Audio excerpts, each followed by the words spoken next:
Le soir, en revenant d'une longue course dans la campagne, course qui avait servi aussi de leçon de botanique, Cheftaine Verdier demanda à voir Madame du Châtelet. Et cette fois, Mademoiselle Aurélie dut ouvrir la porte de la maison. Le grand vestibule était vide, et toutes les chambres donnant sur ce vestibule étaient fermées. Du premier étage, Marie-Rose fut introduite dans la pièce qu'habitait Madame du Châtelet. La pauvre femme allait beaucoup mieux, et elle était assise dans son fauteuil poussé près de la fenêtre. En voyant qu'Aurélie allait et venait dans la chambre avec l'intention d'y rester, Madame du Châtelet murmura.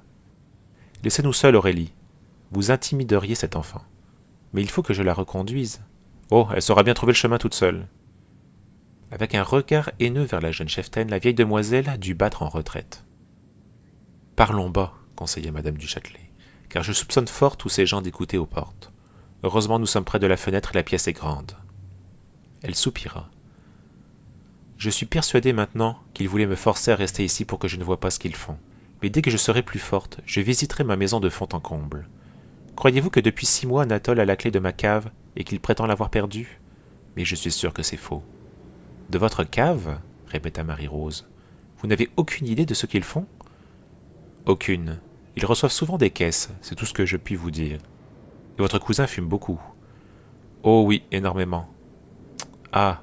fit Marie-Rose d'un ton déçu. « Vous ont-ils parlé de cette sardinerie qu'ils ouvrent d'ici peu, entre la maison des hiboux et Marfraisa-Plage ? » Mais oui, ils m'ont emprunté de l'argent pour la faire bâtir et ils espèrent gagner de grosses sommes. Je n'ai jamais vu des personnes aussi avares. Marie-Rose se levait. « Il faut que je vous quitte. Mes guides m'attendent pour dîner, mais je reviendrai vous voir. Ce sera très gentil de votre part. » Marie-Rose sortit de la pièce et referma la porte derrière elle. Elle se dirigea alors vers l'escalier. Mais, brusquement, la lampe qui éclairait le vestibule s'éloignit et elle ne vit plus rien.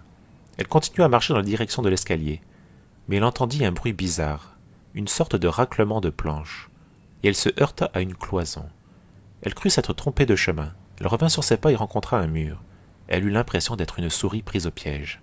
Elle pensa à rechercher la chambre de Mademoiselle du Châtelet, mais elle eut peur d'épouvanter la vieille dame.